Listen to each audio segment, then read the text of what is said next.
வணக்கம் நண்பர்களே, இது உங்கள் தானி டிஎன்பிஎஸ்சி. நம்ம சேனலில் போட்டித் தேர்வு நோக்கில் வினாவிடைகள் பார்த்துட்டு வந்துட்டுருக்கோம். ஸோ இன்றைக்கி இந்த வீடியோவில் என்ன பார்க்க போகிறோம் அப்படின்னா, 10ஆம் வகுப்பு இயல் 3ல் இருந்து என்ன பார்க்க போகிறோம் அப்படின்னா, இம்பார்ட்டண்டான ஒரு 30 கேள்விகள் இன்றைக்கி பார்க்க போகிறோம். ஸோ இதே மாதிரியான இம்பார்ட்டண்டான வீடியோஸ்க்கு மறக்காமல் நம்மளுடைய சேனலை சப்ஸ்கிரைப் பண்ணிக்கோங்க. முதல் கேள்வி, ஒரு தொடரில் இரு சொற்களுக்கு இடையில் வேற்றுமை உறுப்புகளோ வினை பண்பு உறுப்புகளோ மறையாமல் வெளிப்படையாக வருவது. ஸோ நல்லா கவனிக்கணும். மறையாமல் வெளிப்படையாக, ஒன்று வேற்றுமை உறுப்போ அப்படி இல்லை வினை பண்புகளை குறிக்கின்ற அந்த உறுப்புகளோ வெளிப்படையாக அமைவது எது அப்படின்னு கேட்டிருக்காங்க. ஆல்ரெடி படிச்சிருக்கோம் இல்லையா, ஒரு இது மறைஞ்சு வந்ததுன்னா அது என்னது? ஒருவேளை வினையோ அல்லது வேற்றுமை உருவோ மறைஞ்சு வந்துச்சு அப்படின்னா அதை நம்ம தொகை அப்படின்னு சொல்லணும்னு படித்தோம். இதில் வெளிப்படையாக அமைவது என்ன அப்படின்னு கேட்டிருக்காங்க. ஸோ வெளிப்படையாக வருது அப்படின்னா, ஒரு உறுப்பு மறையாமல் வெளிப்படையாக வருது அப்படின்னா அதை என்ன சொல்லுவாங்க அப்படின்னா தொகாநிலை தொடர். ஸோ தொகை அப்படின்னா மறைஞ்சு வர்றது, தொகா அப்படின்னா மறையாமல் வெளிப்படையாக வர்றதை நம்ம தொகாநிலை தொடர் அப்படின்னு சொல்லணும். விழித்தொடர் குறித்த சரியான விளக்கத்தை தேர்ந்தெடு. அப்போ விழித்தொடர்னா என்னது? நம்ம எல்லாருக்குமே தெரியும் இல்லையா. ஸோ விழித்து அழைக்கிறது, நம்ம தூரத்தில் போகிறவங்கள தான் மோஸ்ட்டாக என்ன பண்ணுவோம், விழித்து அழைப்போம். இப்போ தூரத்தில் நம்ம நண்பர்கள் யாராவது போகிறாங்க அப்படின்னா நண்பா அப்படின்னு அழைக்கிறோம் இல்லையா. ஸோ இதை தான் நம்ம என்ன சொல்லுவோம் அப்படின்னா விழித்தொடர் அப்படின்னு சொல்லுவோம். ஸோ அது குறித்த சரியான விடை எது அப்படின்னு கேட்டிருக்காங்க. எழுவாயுடன் பெயர் தொடர்வது, விழியுடன் வினை தொடர்வது, வினைமுற்றுடன் பெயர் தொடர்வது, எச்சத்துடன், அதாவது விழியுடன் தான் வினை தொடரும். இப்போ எக்ஸாம்பிள் பார்த்தா உங்களுக்கு புரிஞ்சிடும். இப்போ நம்ம நண்பா வா அப்படின்னு கூப்பிட்றேன்னா, இப்போ இந்த நண்பா அப்படிங்கிறது விழி, கரெக்டாக அவங்க எல்லாருக்குமே தெரியும். ஸோ அதுடன் வா அப்படிங்கிற வினை சொல்லானது தொடர்ந்து வருது. அப்போது விழியுடன் வினை தொடர் வரது தான் என்ன சொல்கிறோம் அப்படின்னா விழி தொடர்னு சொல்கிறோம். ஸோ மல்லிகை பூத்தது, ஓகேவா. மல்லிகை அப்படிங்கிறது என்னது? ஒரு எழுவாய். அப்போ இது என்ன வந்துடும்? எழுவாய் தொடர். மல்லிகை பூத்தது அப்படிங்கிறது எழுவாய் தொடர். ஸோ 1க்கு 2 வருது. அடுத்து நண்பா படி, நண்பா அப்படின்னு விழித்து அழைக்கிறோம், இப்போ தான் பார்த்தோம் இல்லையா, அது விழி தொடர். சென்றனர் வீரர், அப்போ வீரர்கள் போயிட்டாங்க. அப்போ வினையானது அந்த இடத்துல அவங்க சென்ற அந்த வினையானது நிறைவு பெற்றுருச்சு. அப்போ அது வினை முற்றுத்தொடர். வரைந்த ஓவியம், வரைந்த அப்படிங்கிற ஒரு எச்ச வினையானது ஓவியம்னு சொல்லக்கூட பெயரை கொண்டு முடிஞ்சிச்சுன்னா அதை என்ன சொல்வோம்? பெயரெச்சம் அப்படின்னு சொல்லணும். இது வினையை கொண்டு முடிந்தால் எச்ச வினை, வினையை கொண்டு முடிந்தால் அது வினையச்சத்தில் வரும். இங்கே பெயரை கொண்டு முடிஞ்சிருக்கிறதுனால இங்கே என்ன பண்ணிடுச்சு? பெயரெச்சம். ஓகேவா, option A is the correct answer. பாடி மகிழ்ந்தனர், இத்தொடர் எவ்வகை தொகாநிலை தொடரை சார்ந்தது அப்படின்னு சொல்லிட்டு கேட்குறாங்க. பாடி மகிழ்ந்தனர், இது எவ்வகை தொகாநிலை தொடர் அப்படின்னா பாடி அப்படிங்கிறது ஒரு எச்ச செயல், எச்சமாக இருக்குது, ஓகேவா. ஸோ அந்த பாடி அப்படிங்கிறது மகிழ்ந்தனர் அப்படிங்கிற எதை கொண்டு முடிந்திருக்கிறது அப்படின்னா வினையை கொண்டு முடிந்ததுனால இது எதில் வரும்? வினையச்ச தொடர். வினையை கொண்டு முடிந்தால் மகிழ்ந்தனர் அப்படிங்கிறது வினை தானே, வினையை கொண்டு முடிஞ்சால் அது வினையச்ச தொடரில் வந்துடும். அடுத்த 5வது கேள்வி, கேட்ட பாடல் என்பது பெயரச்ச தொடர். கரெக்டு, ஓகேவா. கேட்ட அப்படிங்கிறது எச்ச சொல்லானது, பாடல் அப்படிங்கிற பெயரை கொண்டு முடிந்ததுனால இது பெயரச்ச சொல். கேட்ட என்னும் எச்சம் பாடல் என்னும் பெயரை தழுவி முடிந்திருக்கிறது. அப்போ ரெண்டுமே சரி, சரியான விளக்கமாக இருக்குது. ஆப்ஷன் சி வந்து சரியான ஆன்சர். கூற்று காரணம் இரண்டும் சரி, காரணம் கூற்ற விளக்குது. கவிதை எழுதினான், இத்தொடரில் அமைந்துள்ள தொகாநிலை தொடர் வகை யாது? ஸோ கவிதை எழுதுறாங்க, இது எவ்வகை? தொகாநிலை தொடர். ஸோ கவிதையை ஐ அப்படிங்கிற வேற்றுமை உருவானது இங்கே என்ன பண்ணியிருக்கு? வெளிப்படையாக வந்திருக்கிறதுனால இது வேற்றுமை தொகாநிலை தொடர். இதே மறைஞ்சு வந்துச்சுன்னா வேற்றுமை தொகைநிலை தொடர்னு சொல்லுவோம். இந்த ஐ அப்படிங்கிறது வெளிப்படையாக வந்திருக்கிறதுனால வேற்றுமை தொகாநிலை தொடர். 7வது கேள்வி, இடைச்சொல்லுடன், இடைச்சொல்லோட பெயரோ வினையோ தொடர்வது இடை சொற்றொடர் ஆகும். இதற்கு வந்து ஒரு சான்று சொல்லுங்க அப்படின்னு கேட்டிருக்காங்க. இப்போ இடைச்சொல் இதில் முதல்ல எதெல்லாம் இடைச்சொல்னு பார்க்கணும். நனி அப்படிங்கிறது உரிச்சொல், வருக வருக அப்படிங்கிறது இரட்டை கிளவியில் வந்துடும், அடுக்கு தொடரில் வந்துடும்.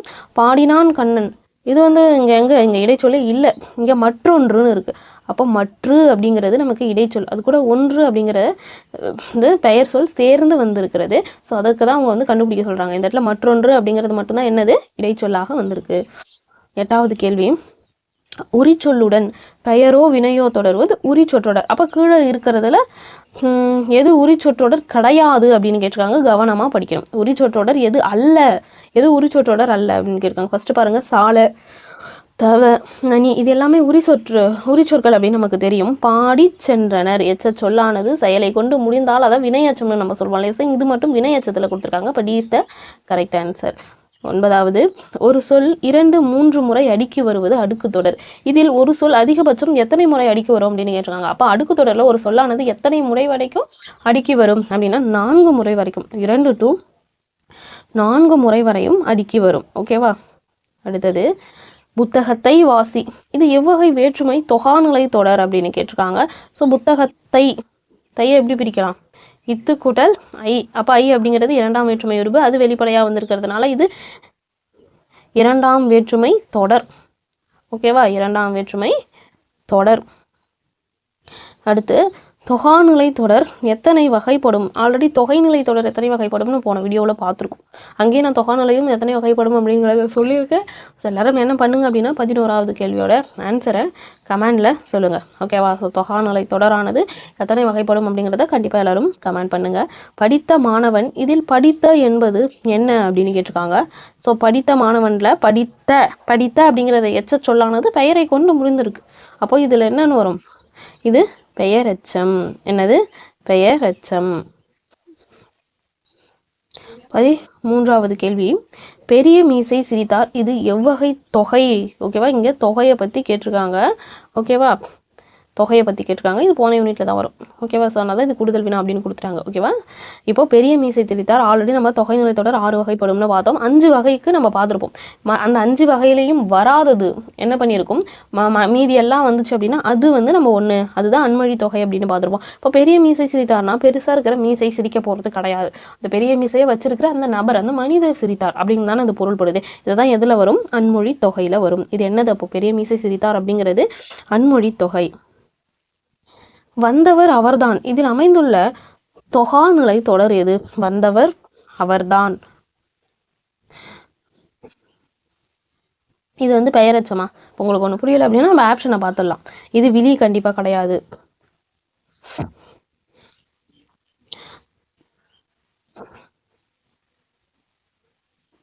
இங்கே இப்போ வந்து வந்தவர் அப்படின்னு இருக்குது. அந்த அப்படிங்கிற சவுண்டு சேர்ந்து வந்தால் நம்ம என்ன சொல்லுவோம் அப்படின்னா வினையால் அணையும் பெயர் அப்படின்னு சொல்லுவோம். ஆனால் ஆப்ஷனில் நமக்கு அது இல்லையே.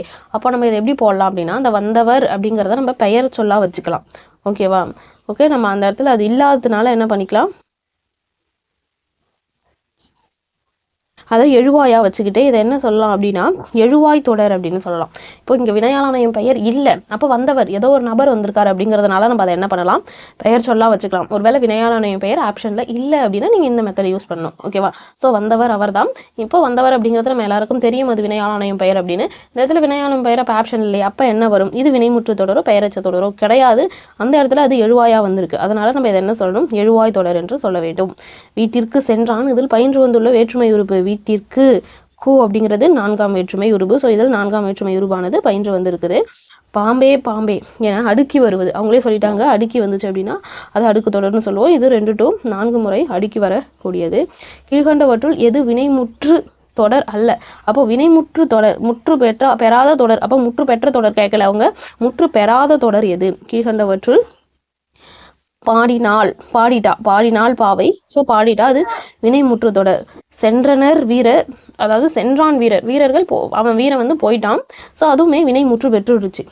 பேசினார் அறிஞர், அவர் பேசி முடிச்சுட்டாரு. அப்போ இதுவுமே வினைமுற்று தொடர். மரம் விழுந்தது, இதுதான் என்னது? இந்த இடத்துல வினைமுற்று தொடர் கிடையாது. ஓகேவா? மரம் விழுந்தது அப்படிங்கிறது இந்த இடத்துல இது வினைமுற்று தொடர் கிடையாது. மரம் அப்படிங்கிறது இந்த இடத்துல எதை குறிக்குது அப்படின்னா